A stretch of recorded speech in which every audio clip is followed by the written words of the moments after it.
This is a podcast all about heat networks, what they are and why they are key to a sustainable future.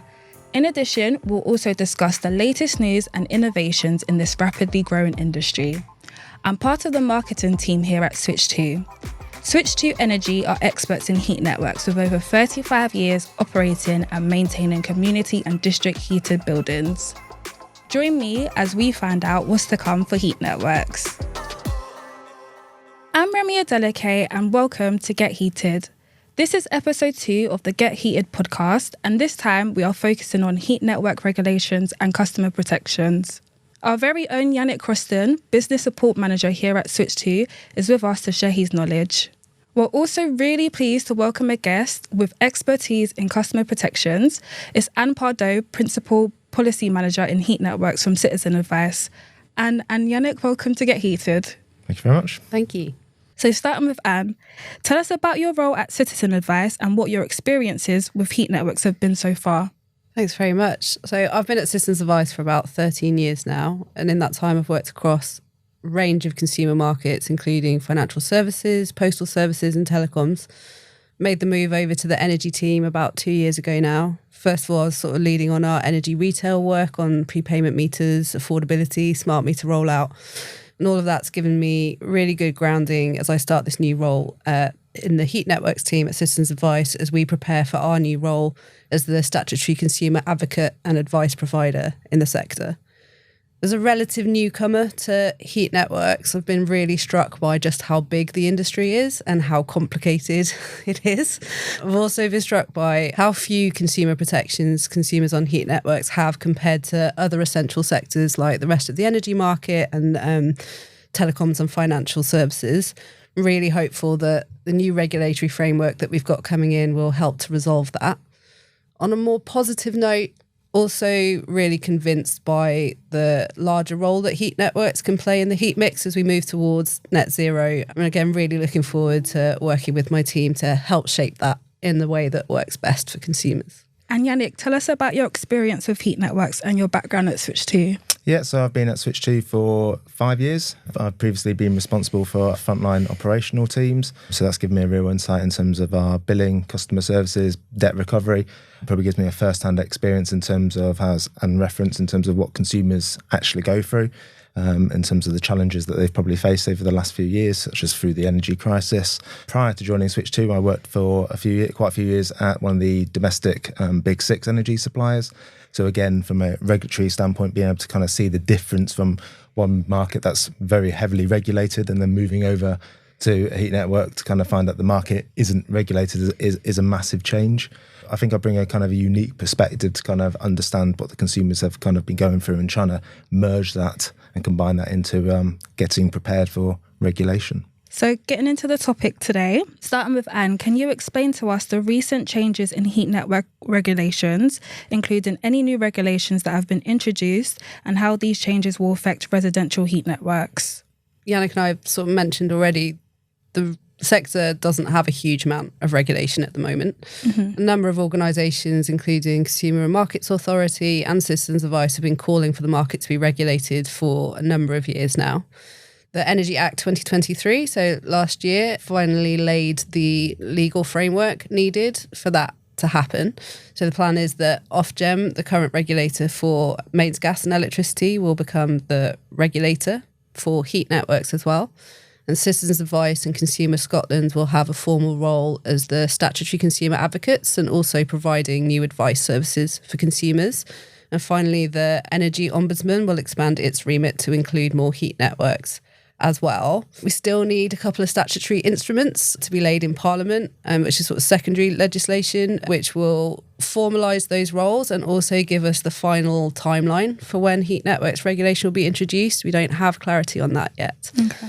Ofgem and DESNZ, the government department responsible for this, have already published a series of consultations at high level about how they'll approach regulation. So we do have some idea of what that will look like, but not kind of the precise detail or when it will come in just yet. Citizens Advice's priorities around this are firstly that regulation's brought in as soon as possible. It's been a really long time that consumers have been waiting for this, and at the moment to say they don't have the protections that we see in other essential markets, and we need to see that change.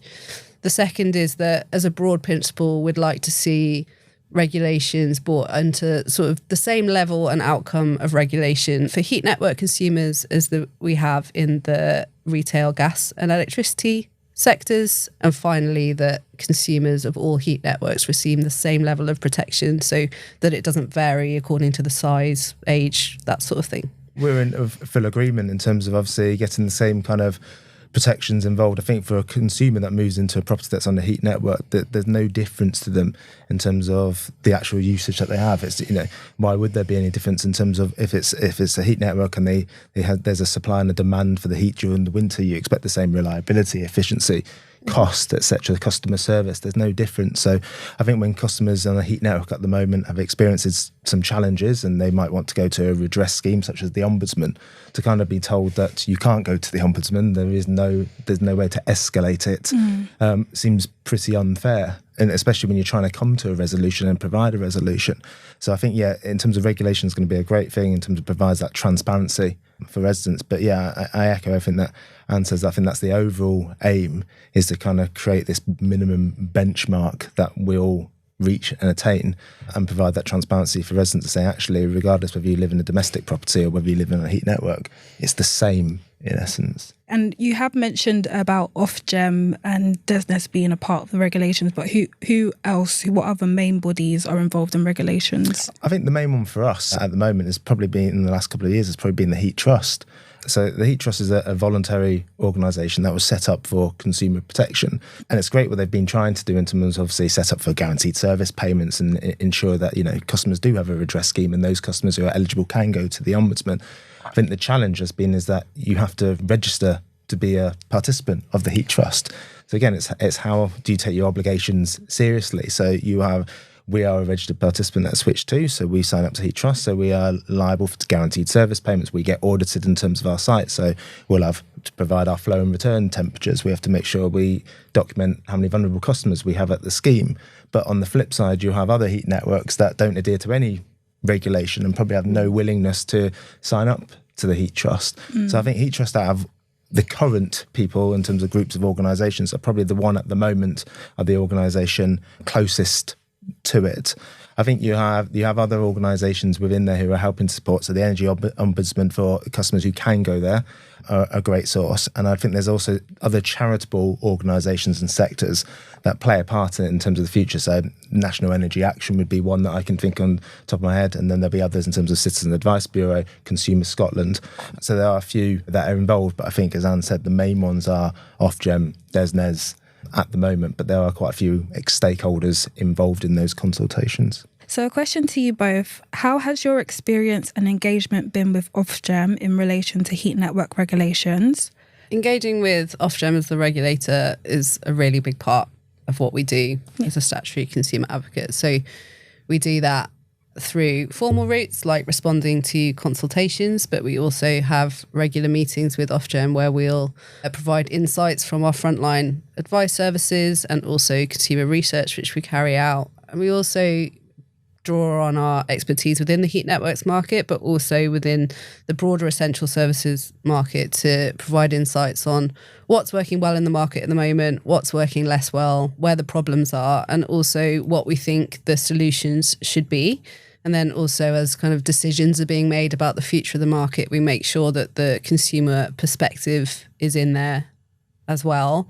And we've also been engaging with them quite a lot around, our role in the sector. So what that will look like in detail, how the two organisations want to work together to make sure that we're delivering maximum value for consumers. Very similar. I think we've provided a level of insight, especially I think with pricing being a hot topic over the last 12, 18 months. So when we've seen kind of disparities across certain schemes, we've been providing that insight to Ofgem to kind of go, yes, there has been government incentive schemes such as the EBDS, EBRS, but actually how can you have a kind of disproportionate pricing between two different schemes and giving them real life examples? And I think that's the fresh perspective we've probably brought when we've been into consultations with Ofgem, is again looking at the real life examples, so your prepayment customers versus your credit billing customers, and providing the examples of it in terms of where someone might kind of be disadvantaged on a heat network. So we've had involvement. We're part of those external advisory stakeholder groups. But again, I think the insight we brought is real life examples to kind of say how big and how scale, I suppose, in terms of the issues actually are. And could you just elaborate on what the EBDS scheme is? Yeah, so I think this is obviously why regulation is critical. I think obviously me and Anne just looking at that, but I think in terms of the energy bill discount scheme and the energy bill relief schemes, or government incentive schemes that are there to kind of support customers in terms of pricing. When you look at the domestic market, you kind of had the energy bill support scheme that was kind of in place to help people on electricity households with their £400 payment. Yeah. And there was kind of price caps and there was other bits and pieces, and it kind of felt that the heat network market was left behind and was kind of potentially an afterthought. And I think the people who got their kind of support were very much retrospectively down the line. And, you know, I'm aware of still some schemes that, you know, applied for it quite late because the deadline got extended and are still in the process of trying to apply those credits onto customers. But the energy bill discount scheme has ended already. So I think that's one area in terms of from a regulation perspective, you know, in terms of if there's the clear guidelines and frameworks that for people to follow and adhere to, then it makes it quite simpler for the industry to kind of go, actually, we have got a set deadline and this is how we do things, rather than kind of people interpreting or potentially misinterpreting the guidelines. I think it was that kind of, you had to kind of use your own initiative and hope that you've implemented it correctly. Well, I think what we're looking at in terms of regulation is a set kind of framework to kind of go, this is the right way to do things, and probably work a bit more collaboratively rather than everyone in silo. What you probably have with the heat and air industry is you have different organisations kind of probably not talking as much to one another to find a solution. And I think that's what we probably need to get to. And why do you think that is a problem at the moment, that people aren't communicating effectively when it comes to making the decisions and stuff? I think in terms of, there's probably two parts to that. I think in terms of the government, I think the first time, because obviously it's not a regulated market and the majority of customers are on a domestic energy supply, I think that's probably where your challenges had in terms of the energy bill discount scheme, why that was delayed. And obviously there are, as Anne referenced earlier, lots of complexities in heat networks. It's not as straightforward to do that.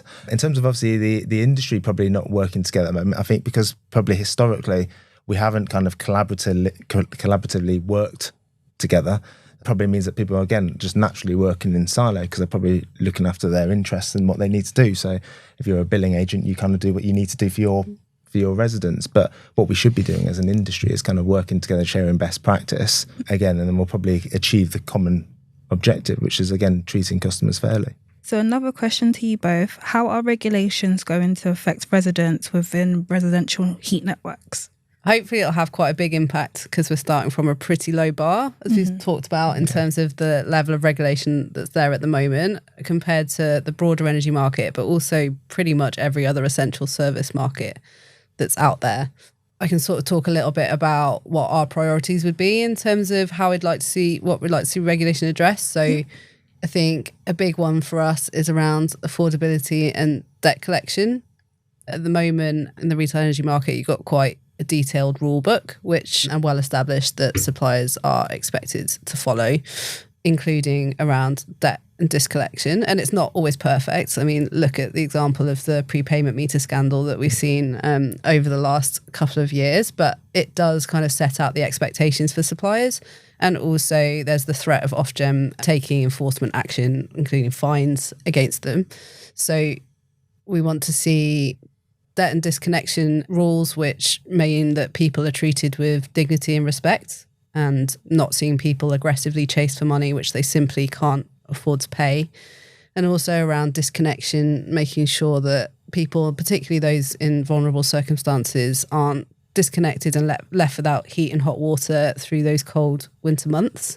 We'd also like to see far more clear communications for people, both when they move into a property that's on a heat network, but also really important things like clear bills, accurate bills, which are easy for people to understand and tell people where to go if they need more help. Customer service and complaints handling is another one where we think there could be a really big impact.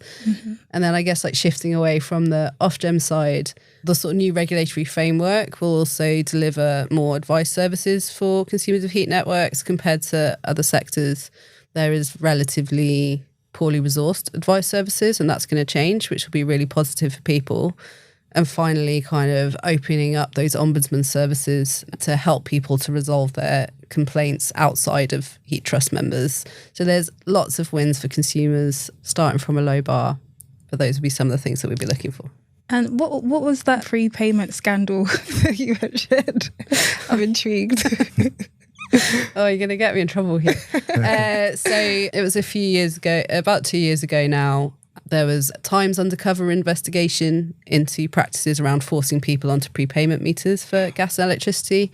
And we at Citizens Advice also played our part in terms of, we published some research which showed really shocking practices in terms of people in vulnerable circumstances being forced onto prepayment meters that they couldn't afford to top up. And therefore, so with prepayment meters, it's kind of a bit falsely called like self-disconnection, but it's actually just disconnection if you can't afford to top it up. So as a result of that, there was a huge amount of press coverage around it. It was a hot topic in Parliament for quite a while. Forcing people onto prepayment meters was banned for quite a while and eventually led to Ofgem introducing much stronger protections. In terms of heat networks at the moment, no one can really do that because there isn't a regulator to complain to. You know, until now, organisations like Citizens Advice haven't really been resourced to work on heat networks. So consumers have been a little bit in the dark with no one to sort of shout up for them.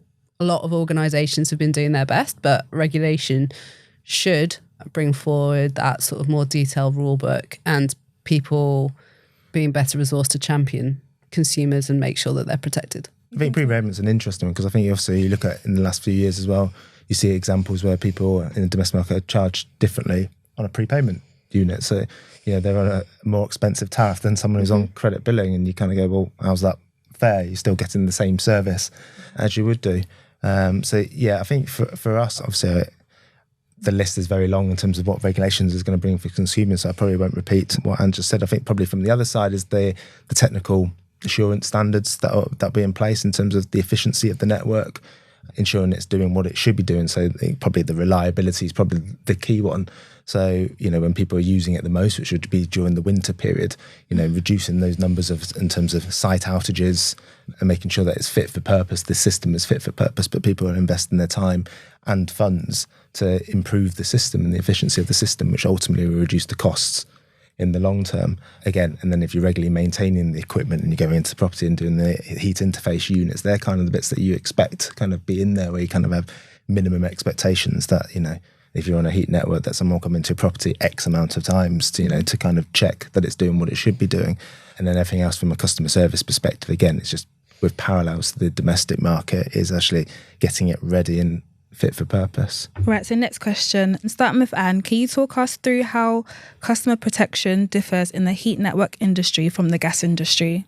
In the energy retail market, consumers are protected by a well-established and detailed rule book, which sets out how energy suppliers are expected to do everything from debt collection to customer service to the amount of compensation they have to pay when there's a service outage. And there is the threat of Ofgem enforcement action, including fines and even eventually losing their licence if they don't follow those rules. In comparison, the heat network sector has a very low level of regulation, which leaves consumers really exposed to kind of sharp practices, a lot of harm as well. They also don't have access to the same level of advice services and often don't have access to the energy ombudsman, which you do have in energy retail. So at the moment, there's like a really big gap there for heat network consumers, which we really hope that regulation will deal with. We do provide some advice for heat network consumers through local Citizens Advice at the moment. And some of the stories which come through there are like really quite shocking, and you would really hope that you wouldn't see in an essential services market. Just last week, we had a man come to his local Citizens Advice. He'd been told by his local authority, because he was on a local authority run heat network, that he owed more than £5,000 for heating and hot water charges. They were threatening court action against him, and he was really stressed and confused by the situation. The debt had come as a surprise to him because he wasn't getting clear and regular bills, and he suspects that the management agency hadn't been communicating costs accurately to tenants. The debt had been passed on to a management agent without any breakdown of the bills, service charges, or any other charges added to it. He had asked for a full breakdown from the local authority, but was asked that before they would do that, he needed to provide proof of every payment that he'd made going back to 2017.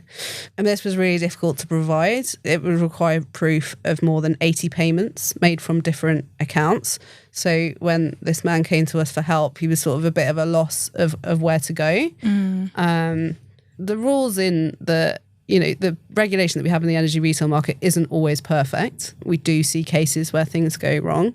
But in heat networks, you don't have that regulation to fall back on.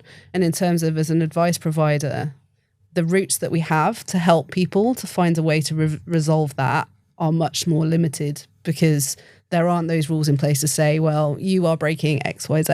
You must give me this outcome. So we really hope that bringing regulation up to the same level that you find in gas and electricity will at least be a big step forward for people.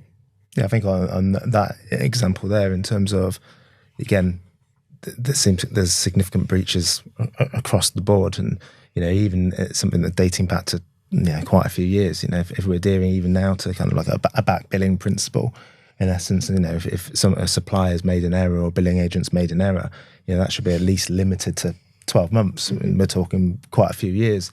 And then even within that 12 months, the lack of the ability to kind of provide a kind of transparent, which should meet metering and billing regulations, which is if you're asking for payment on an invoice for somebody, then you have to make it very, very clear in terms of what you're actually requesting payment for. It just seems on that example that we're just creating more barriers for consumers where we shouldn't. It should be very, very straightforward. So yeah, I think there's a lot of work and kind of investment required as well from providers as well, that kind of probably have to up their game, I suppose, in terms of what we should be doing. So starting with Yannick, what are the common customer protection issues you have seen with residential heat networks? I think we touched on it earlier, but I think the main one probably for the last 12 months has been pricing and a real lack of transparency in terms of tariffs and how the tariffs are modelled. How you can have a disparity between schemes where the buildings have similar characteristics in terms of the age of the building, the number of dwellings and the property, yet someone is charged potentially 200, 300% more than somebody else, and then trying to provide that breakdown in terms of how a supplier has kind of provided that rate to a resident, and then saying it in a clear, transparent way. So they're potentially getting a bill saying your tariff has increased from X to Y, and then naturally querying and speaking to somebody in a customer services team who is trying to explain the justification of the price, especially with everything that's going around in terms of probably in the recent few months where you've seen a reduction in a lot of energy prices in the domestic market, but you haven't seen a dramatic drop in terms of some of the prices on some of the heat network. So people naturally will consume the news and kind of go, well, the rates are coming down, yet I'm on this rate and I have seen no reduction at all. So I think that's probably the main one in terms of the main issues that I've seen is probably over pricing in terms of the complaints that we've had as well. And that's something that obviously we need to address as an industry. I think it's all about accurate and transparent billing. I get and understand that there will be times on a heat network where the price won't be, as affordable as it once was. But I think the challenge is you've got to convey and be accurate and honest to the customer of how you got to that rate. And I don't think that's as transparent as it should be at the moment. And what tends to be like the factors of how a tariff is set? I think the main challenge is probably the efficiency of the network. So there's heat losses as kind of as the gas gets converted into heat and it kind of travels through. There's efficiency losses there. But I also think in terms of probably the understanding and knowledge in terms of how a tariff is made up probably needs to improve across the industry. Again, it's slightly different to the domestic market in terms of when the supplier purchases their gas, bulk gas, they'll obviously fix themselves into a contract. So again, it's how long have they fixed themselves into that contract for. And again, I think the transparency is also, I think, a lot of heat networks, and this is why regulation is key, is again, it's the management of that heat network. So I think we've seen examples before where the heat network is running at a loss. So to recover their losses, they'll factor that into a tariff because the heat network has been mismanaged. So the person who's penalised at the end of it is the consumer, but it's got nothing to do with the consumer. Yeah. So just because it's been mismanaged and there's a debt because the client hasn't been able to pay their wholesale costs, or they haven't worked out the tariff to factor in communal areas, it's then trying to put those charges to the resident. And we've seen mixtures of trying to put that on the heat bill, trying to put that on the service charge, and loads of different elements. And that's where it kind of crosses over to different legislations, I suppose, in terms of like housing legislation and landlord and tenants acts. It's kind of a mismatch at the moment. So I think the regulation will obviously provide a bit more clarity. But yeah, I'd say pricing has probably been the biggest issue for us over the last 12, 18 months. I agree. I mean, pricing is a massive issue across energy. And it's been one of the big drivers of the cost of living increases we've seen across the board. And totally agree around the practice. We've seen that through our advice services as well, around people being hit with enormous back bills because, I mean, they've stayed up to date on their account on what they've been asked to pay over the last year. And then they've suddenly been told, well, actually, you are now in debt by like £300, £400, or even more in some cases. And that can just be incredibly difficult for people to manage, particularly if they're on a low income. I saw one case where that debt had been added, which I would slightly question whether it's a debt, but it was called a debt. It was added to a man's prepayment meter. So every time he topped up his meter, a certain amount would get deducted to pay back towards that debt, which he hadn't known that he was accruing. He was on a low income, and it meant that there were longer periods of time where he didn't have any credit on the meter. And that means being without heat and hot water, which can be really devastating for people. And we don't have the price cap in heat on heat networks as we do for electricity and gas, which again, sort of, at least the price cap gives people certainty over what they'll pay. Yeah. I mean, there's sort of an open question about whether something like a price cap would be feasible for heat networks. Not sure on that at the moment, but it's definitely transparency around pricing and some kind of mechanism for challenging that and dealing with the back billing issue would be a good start. Yeah, I think on Anne's point regarding debt and affordability, again, it's an unregulated market, so everyone's interpretation of recovering that debt back is very, very different. So, you know, if you're loading someone's debt onto a prepayment meter, are you giving kind of transparent advice to say why you're doing it, giving them enough notice for that? But then what are you doing with the meter once you've loaded the debt on? So are you putting them in a negative balance that every payment they made they don't get any supply? Or are you putting it on at an affordable rate by discussing their own individual circumstances? And you've seen stories, not just in heat networks, but also the domestic market, where you're having people who are paying back 70%, 80% of every single top up, where the question should be asked in terms of what can you afford, and kind of do a really thorough income, an affordability assessment, and actually go, it's 5%, it's 10%, and we'll revisit it, at a set date when your circumstances might have changed, rather than potentially looking at a flat rate of 50. And as Anne said, it can be quite demoralising for somebody who's in debt to kind of go, well, I can only afford to top up £10, and £5 of it is immediately gone from paying back a debt. So that's the real challenge. Again, you need to have that kind of transparency, don't we, in terms of as an industry, of having those right conversations with customers, and obviously penalties for people who don't adhere to that. How can customer protection be improved for vulnerable tenants? Yeah, that's a great question. And I think as we've sort of come out through the conversation so far quite strongly, is quite a lot needs to be done to improve protections for vulnerable tenants. It's all the things we've been talking about, like debt recovery processes, which are, people need to repay whatever of their debt that they can, but kind of aggressively chasing people who genuinely can't afford to pay, and sort of treating them like they've got the money stuck down the back of the sofa and just don't want to give it to you, is incredibly damaging for the people involved, but also doesn't lead to good outcomes for the company, because if they don't have the money to give you, they can't give it to you.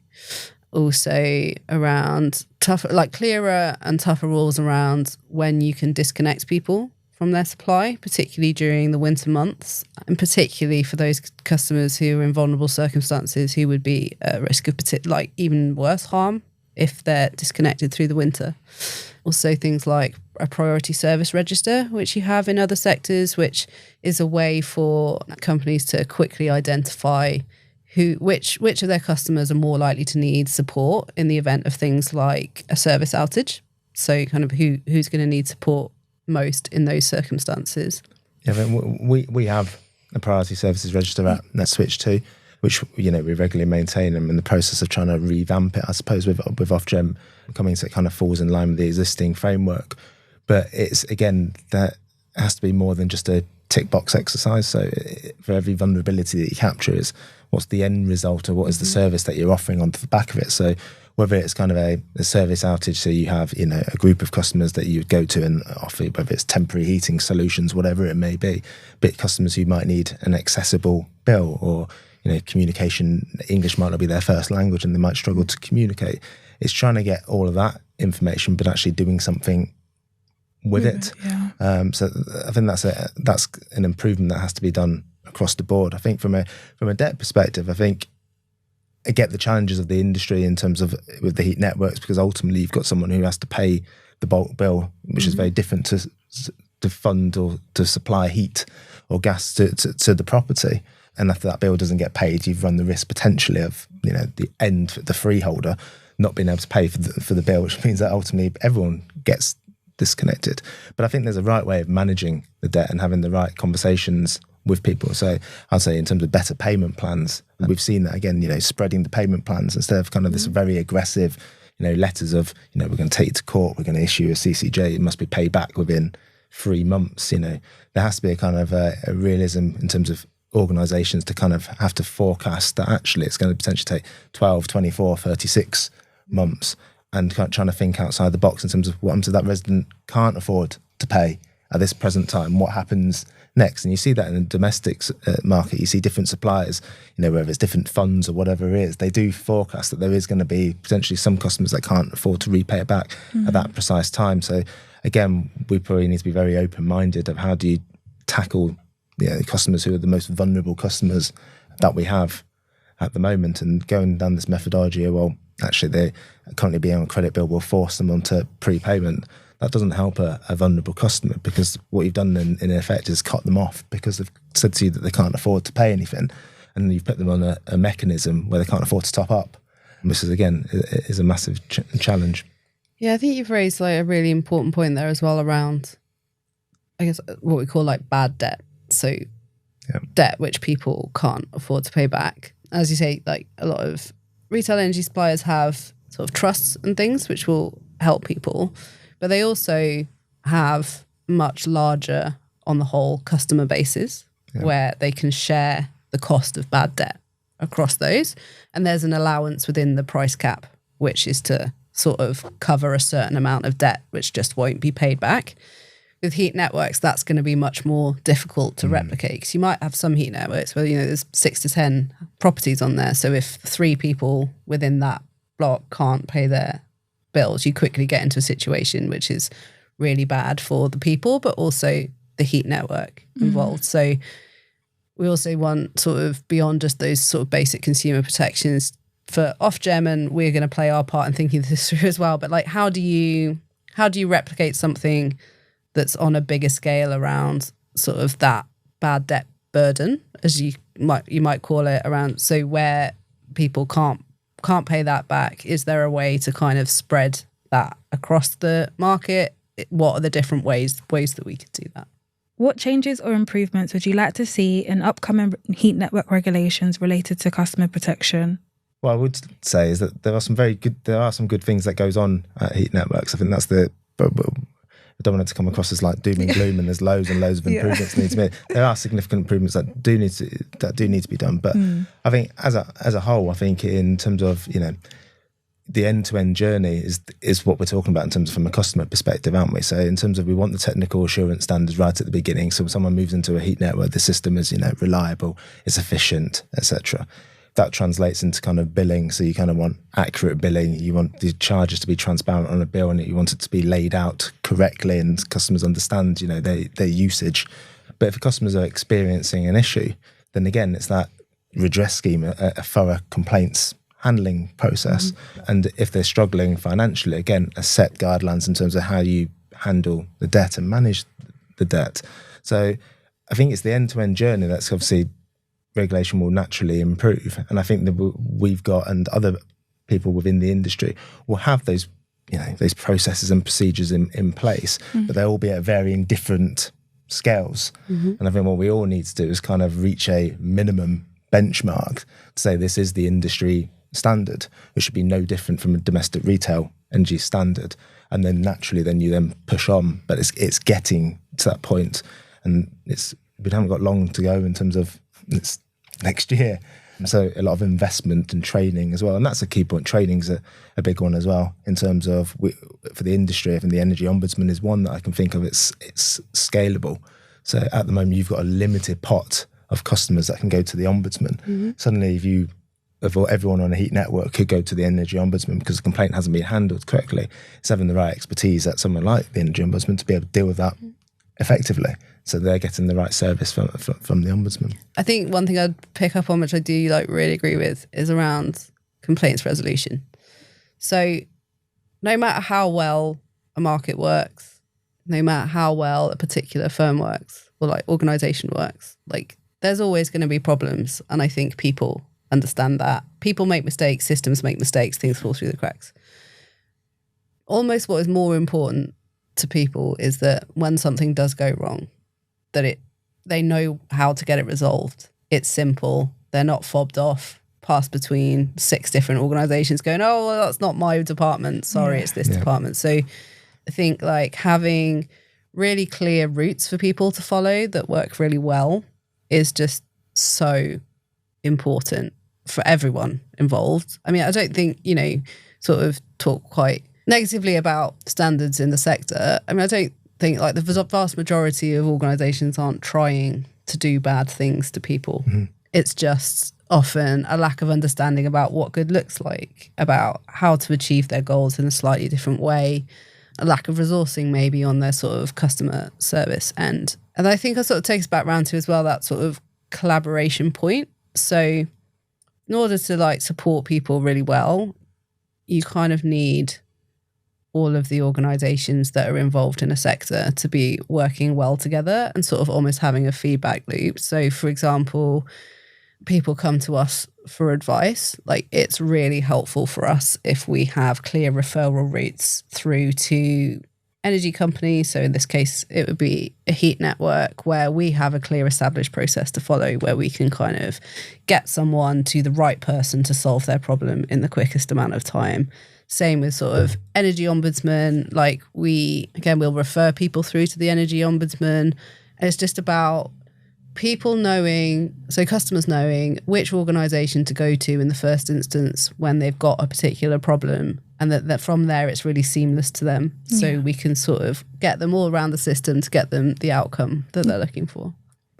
Yeah, I think working collaborative has worked well, I suppose, with Switch2 and the energy ombudsman at the moment, because we have a group of we have a POS of sites that, for example, are registered with the Heat Trust. Those residents can all go to the energy ombudsman if their complaint hasn't been dealt with properly or they're unhappy with the outcome. But we have instances, for example, where we're the billing agent and customers will go to the ombudsman and it doesn't fall within their jurisdiction.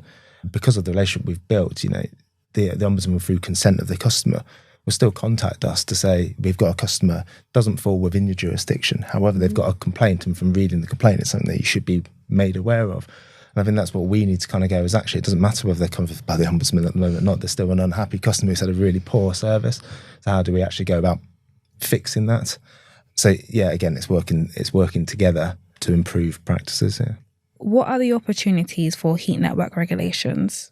Plenty. There's plenty of opportunity, but it should be seen as a good thing. Some people will look at regulations and probably, and there's red tape and there's kind of different things behind that, but genuinely it's an opportunity to kind of again improve the standards moving forward. So you've kind of got a target for everyone to kind of hit a benchmark to kind of achieve, and that's across the whole industry. So as we touched on earlier, whether it's metering, billing, operation or maintenance, whatever it may be, lots and lots of opportunities out there. And obviously we know it's an industry that's going to be growing in terms of expanding. So now's the opportunity to kind of shape that, especially us at Switch2, it's kind of shape that alongside, Citizen Advice Bureau and Ofgem, etc., is kind of what the future looks like. I can kind of anticipate that first. There'll probably be some teething problems as everyone kind of gets used to regulations. I think that's natural. But again, I think we'll be in a healthy spot further down the line. It's then bringing everyone else and educating everyone else as part of that journey. So where we play the role as a billing agent, it's obviously, again, working with our clients, again, to kind of talk about their responsibility as the heat network operator. Again, that's the real opportunity for them. I agree, like regulation can be seen as a bad thing and sort of talked about as red tape, but I do think it's good for the industry as well. It provides real clarity for people around, as you said, what the benchmark is, what do I need to deliver here, which I think is really helpful.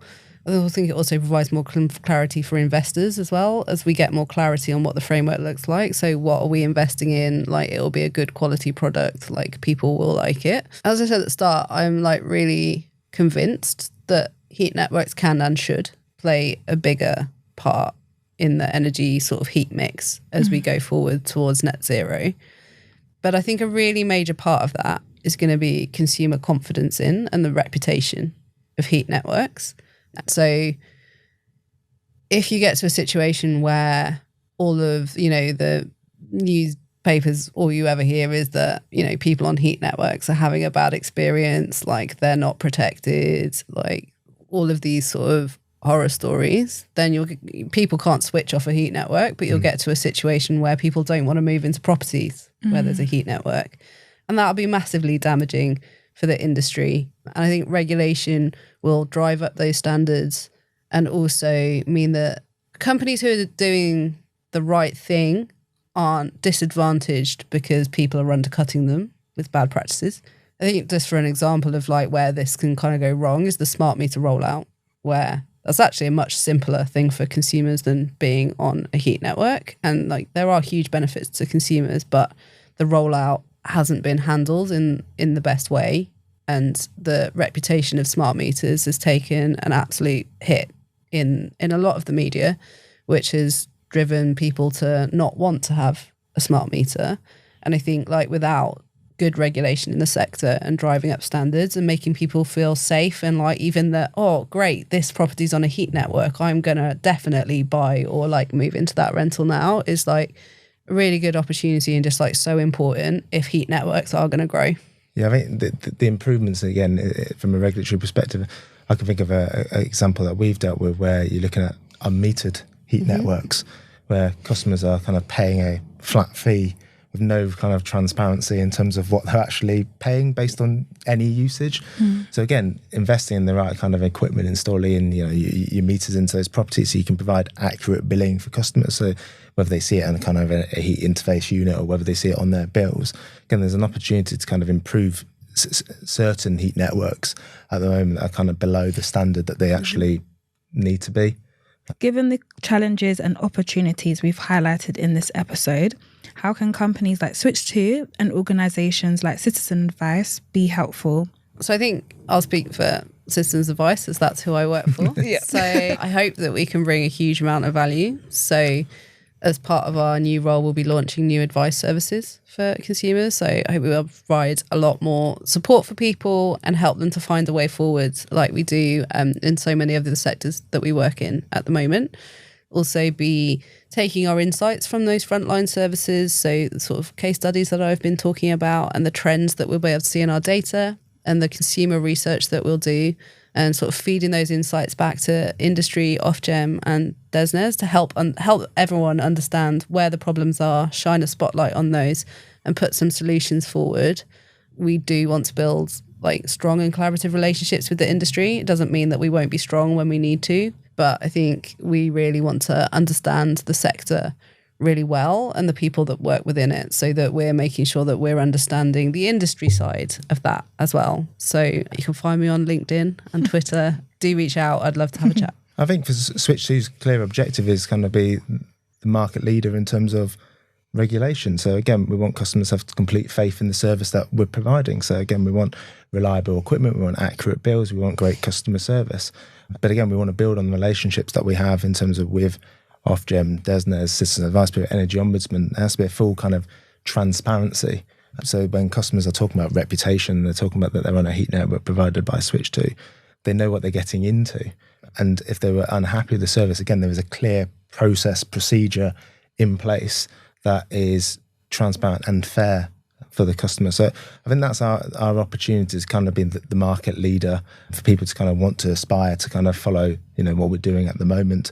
And that's through our own internal processes. So again, we should be kind of auditing ourselves as we're going along in terms of obviously the framework and making sure where's the continuous improvement that we need to be making, what do we do with our vulnerable customers, what are our debt practices like, and again, revisiting them, on a regular basis. So we want to be in a position when we're kind of having to do our reporting to Ofgem regarding our statistics and performance, that we're in a very, very comfortable space. So yeah, that's our clear goal and objectives in terms of our for regulation.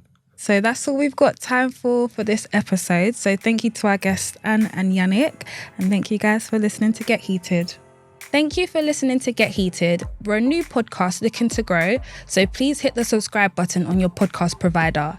Leave us a review and share this podcast with your network. Remember, if you want to find out more about how Switch2 can help you develop smart and sustainable heat network solutions, just go to switch2.co.uk. That's all for now. We'll be back next time with another episode of Get Heated.